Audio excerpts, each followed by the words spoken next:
Good morning everyone, welcome back to another mini vlog. বাপের বাড়িতে first day morning. বাপিমার তো morning টি খাওয়া অনেক আগেই হয়ে গেছে। আমরা দেরি করে ঘুম থেকে উঠেছি। মিস্টার বাগচি এখন নিউজ পেপারের সাথে মর্নিং টিটা এনজয় করছে, আর আমি ওদিকে নিজের মর্নিং টিটা ফিনিশ করে চলে এসেছি কিচেনে। চিকেনটা ম্যারিনেট করছি।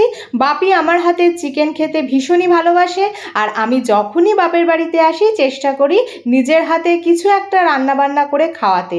এতে একটা আলাদাই আমি তৃপ্তি অনুভব করি। তো সেই মতো এখন চিকেনটা ম্যারিনেট করছি। আর শুধু বাপি নয়, মিস্টার বাগচিও চিকেন আমার হাতে রান্না খেতে ভীষণ ভালোবাসে, আর আমি তো চিকেনের দিওয়ানা। মটন অতটা একদমই পছন্দ করি না। তো যাই হোক, এখন চিকেনটা ভালো করে ম্যারিনেট করতে দিয়ে দিলাম। এরপর চলে এসেছি ব্রেকফাস্টটা সার্ভ করার জন্য। একে তো সানডে, তার মধ্যে বাপের বাড়িতে এসেছি, তো মর্নিংয়ে স্পেশাল ব্রেকফাস্টে রয়েছে গরমা গরম রাধাবল্লভী, তার সাথে আলুর দম, আর অবশ্যই মিষ্টি তো থাকবেই।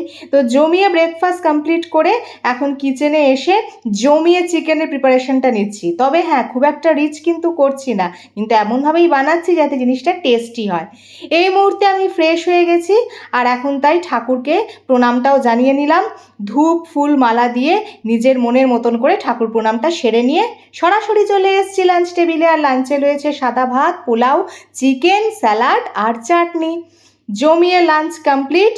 আর আজকের মিনি ব্লগটা এই পর্যন্তই রাখছি, কারণ এখন বসবো গল্প আড্ডা দিতে, আর আজকের ইভিনিংটা শেয়ার করব নেক্সট মিনি ব্লগে। এই মিনি ব্লগটা এই পর্যন্তই। লাইক শেয়ার সাবস্ক্রাইব করে দিয়ে পাশে থেকো। টাটা।